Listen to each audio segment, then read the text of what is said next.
Welcome to Massive Beers. My name is Matt. We do beer stuff. We do it here. One thing we've been doing lately, which we love, Massive Beer Review Classics, going back to a lot of the beers that we got into back in the day. A lot of them we reviewed, some we haven't. Pretty sure I reviewed this one. Gouden Carolus. It's their Christmas beer. Gouden Carolus Christmas. I haven't had this in a couple of years, to be perfectly honest with you. And I'm chomping at the bit to buy it. Or try it. I chomped at the bit to buy it today because I actually bought it. If I'm going to go to any Gouden Carolus, it's typically the Kaiser Blau. They're blue. Which I see. You know, I can find it on shelves around here. And this one jumped out at me because it was $10 American. So I said, it's been a hot minute since we've done a classics, so we're going to dive into it. So what do we have going on here? This comes via Anker Brewing. It's their Gouden Carolus line. Actually, I did not know this. It says product of Belgium imported by Anker USA. I did not know they had a USA kind of importing of their own products now. That's kind of interesting. Maybe that's why we see their stuff on the shelves now. Ooh. Little time on this sucker, so that's not too bad. It is Anker Brewing Gouden Carolus Christmas, 10% alcohol by volume. Story time on the side here. We have Gouden Carolus Christmas is a dark ruby red ale with enormous complexity and character. This warming winter ale is brewed in August, after which it rests for months to reach optimal taste balance. Rich taste of Christmas, along with the malty warmth and fruitiness, define this world-renowned holiday brew. Excellent food pairings with game, meat stews, and aged cheese can be cellared for years to come. Game, mushrooms, pate, ripened cheeses are pairings, and we have a production date of July 2021. So it has 2+ years on it, which I honestly think is probably right when it hits its stride. I like my beers, like my Belgians, to have a couple years on them. So, is it going to get better with more time? Certainly could. Not a big hiss on that sucker. Not a big hiss. But I mean, 2 years is right when I think they start to kind of round the bases and become quite nice. So, not a big hiss, but we are not lacking carbonation, so that's nice. I poured it in there pretty aggressively because that's what I do. Label-wise, it's traditional to a T. I dig it. I don't think it's really... I think the label has changed over time, but subtleties here and there. Shape of the label. Some of the little graphics might have been enhanced. But I think it's pretty much stayed the same. Where's my little cork? Oh, a handy little cork. I gotta find more of these. These are my favorite little stoppers. Well, the there's those metal stoppers I really like. But this is like the one that typically works best for me, and so I can't find it anymore. It magically appeared in my life, and I don't know where the hell it came from. Anyway, so yeah, we'll see how this lands. So, yeah, I mean, that head aside from me pouring like a dum-dum, yeah, it's very much a red ale because it like, you know, you look at it here and you're like, man, that's pretty damn dark. But if I hold this up to any kind of light, it is crystal clear. There's no turbidity to it, no haziness to it. It's almost a kind of a need for me when it comes to Belgian style beers, especially darks. But it definitely looks the part of a nice, rich, darker-ish Belgian. Just under 2 fingers of gigantic head because of me, not because of the beer. Because I thought with the small hiss, it might be a little low in carbs, so I poured it a little aggressively. You know, that kind of just north of khaki, south of malt ball colored head with this rich, just, again, for the most basic terms, iced tea. It looks like a very, very, like, put too much powdered iced tea. People still drink powdered iced tea. You put a little bit too much powder in that sucker, and that's how that sucker looks. So, anyway, give it a whirl, give it a nose.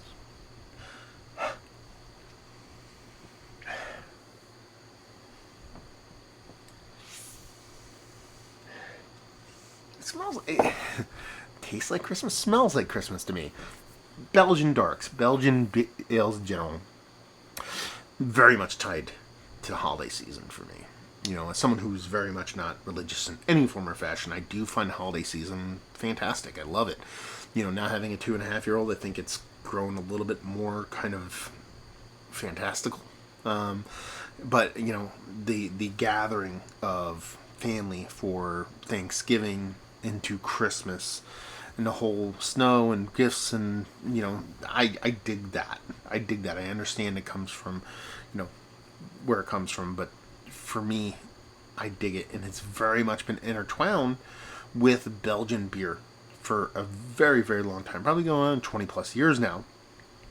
Not that I don't drink Belgian beers year round, but these kind of beers, these, you know, Carolus Christmas and, you know, Delirium Noel and you know, Accords and Not Christmas, and those kind of beers just kind of speak to me when it comes to this time of year. And it is very much is that Belgian dark characteristic is its base. Aromatically, it's very much that kind of sweetened brown bready with that little bit of fruitcake kind of vibe going on for it. You know, it has that Belgian beet sugar, it has that candied sugar going on there, so it's adding that little bit of beefier sweetness to the beer. Then you have that nice bready component, that little fruitcake bready component that is, you know, just a staple when it comes to Belgian darks. But this one has something a little bit more to it. I wouldn't go as far as to say a winter spice. You know, it's not like gingerbread housey or anything along those lines, but there is this subtle kind of sagey clovey thing going on here that's very, very subtle, that just adds an added depth of complexity to the beer, at least aromatically. It just smells. It smells like holiday season. Listen, it is almost, it's going to be October tomorrow. Okay? It's chilly outside. It's kind of wheelhouse right now. I saw this, it just kind of made sense, and now smelling it, it makes even more sense. Let's dive in. Cheers, y'all.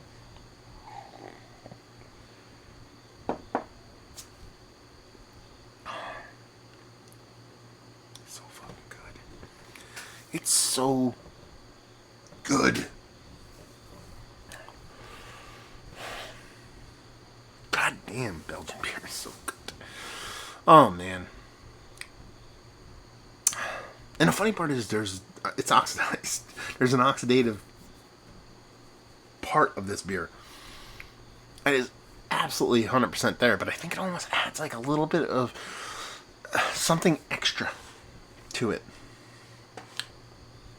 Something that kind of makes sense in my brain that just, you know, because almost all Belgian beers like this, when we used to get them back in the day, they all had a subtle oxidation to them because they were all at minimum 2 years old because no one ever drank them. And I'm talking about the late 90s, early aughts. So it was almost a flavor profile that I associate with this kind of beer. First thing first, I don't understand how they get this sultry, creamy mouthfeel from something that's so crystal clear. I hold this up to it, you can't see. If I were to like hold light right here, like you can see right through that. That's, you know what I mean? Like, there's no haze to this whatsoever, but it has that mouthfeel. It has that silky, creamy mouthfeel that you'd associate with like a decently hazy IPA, but it's clear.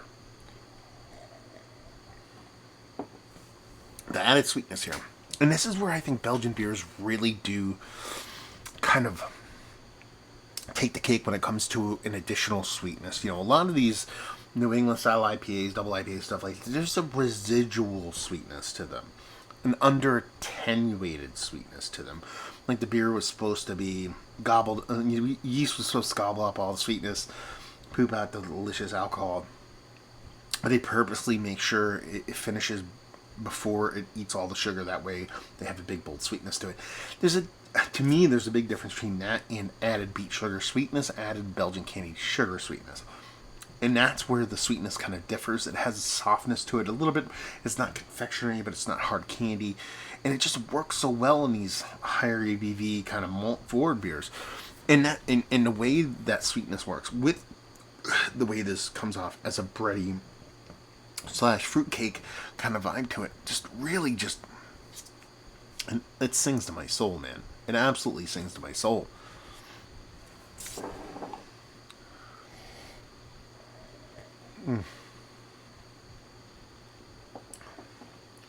and that spiciness.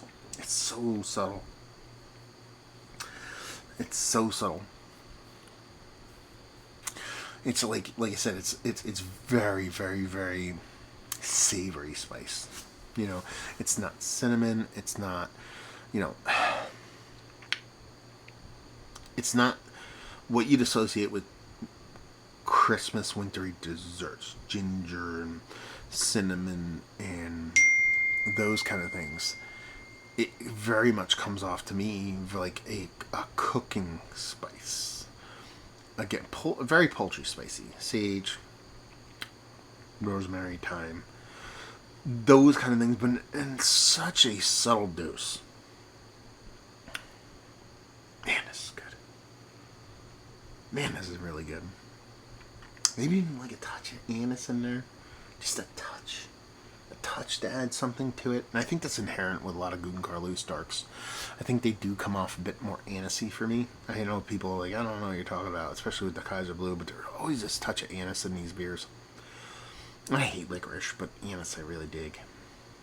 And almost like, and I'll go a step further, we can even go away from anise and say like caraway, like Aalborg-y kind of spice. You know, if you've heard Aalborg, it's like an aperitif liquor. It very much that kind of thing, like a grainy seed, a caraway seed, an anise thing going on in a very, very subtle way. This is delicious.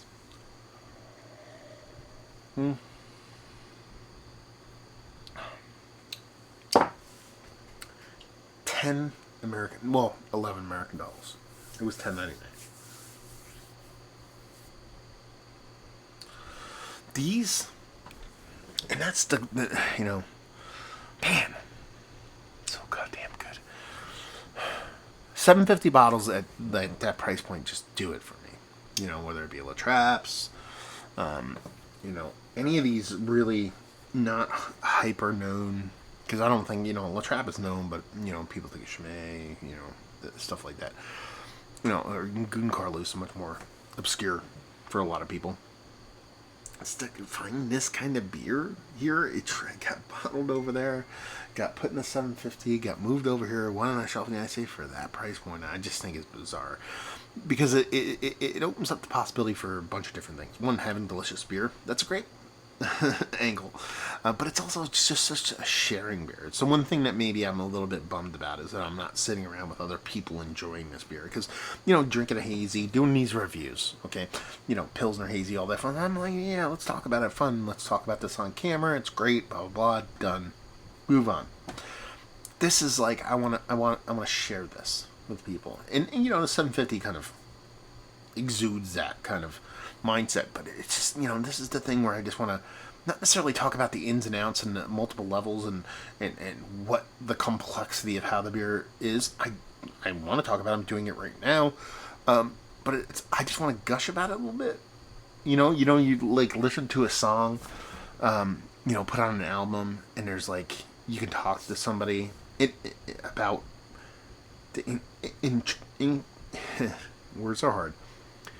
The intricate portions of the music, the drumming, the guitar play, the vocals, all that fun. But there's sometimes you just listen to an album, and even if both of you are into those kind of things, you just go, man, this is so fucking good. Like, that's what you want to say. You don't want to say, like, oh man, did you hear that? Did you hear that when he did that? I'd be like, oh, okay, the drummer did. And no, you're not doing that. You're just gonna be like, man, this is so fucking good. Like, that's how I want to boil this beer review down, is that I don't want to talk about all the things that are, I just want to be like, this is good. This is good. It's good. It's good. So yeah, I don't know what else y'all have to say. It's one of those things where, you know, no shit Sherlock. I dig this beer. I knew I was going to, I've always dug it. I knew I was going to dig it. But every time I dive into these beers, I forget how much I fucking dig them. And I want to kick my own ass for not digging them more. I don't know what else you want me to say. I think I covered everything. I'm just, at this point, just kind of fanboying over it. Is this one of the better Belgian darks that I've had? Is like, yes. Is it Mount Rushmore status? Yes. Yes. It's just fucking delicious. Buy it. Buy it. Well, no. Let's reverse. Is it Mount Rushmore status for me? Yes. Value and availability?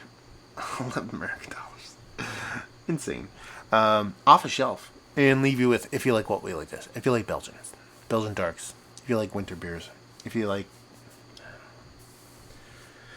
I hesitate to say if you don't like this, you don't like beer, because I understand that Belgian beers isn't everybody's thing, but it's, man, if you dig on those beers, I don't understand how you would not dig on this. Gouden, Carolus, and Anker. Have you been to the brewery? Have you had their beers? What's your favorite beer by them? Have you had this one? Have you had this one recently? Have you had this vintage, a 2021, July 2021 vintage?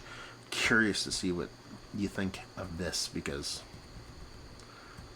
I want 40 of these. And all that fun stuff down there. Let's talk about it. There you go. Reviewing the books. Hopefully you enjoyed the review as much as I did. Hopefully you're enjoying some holiday beer right now. Hope we'll see you next time. Cheers.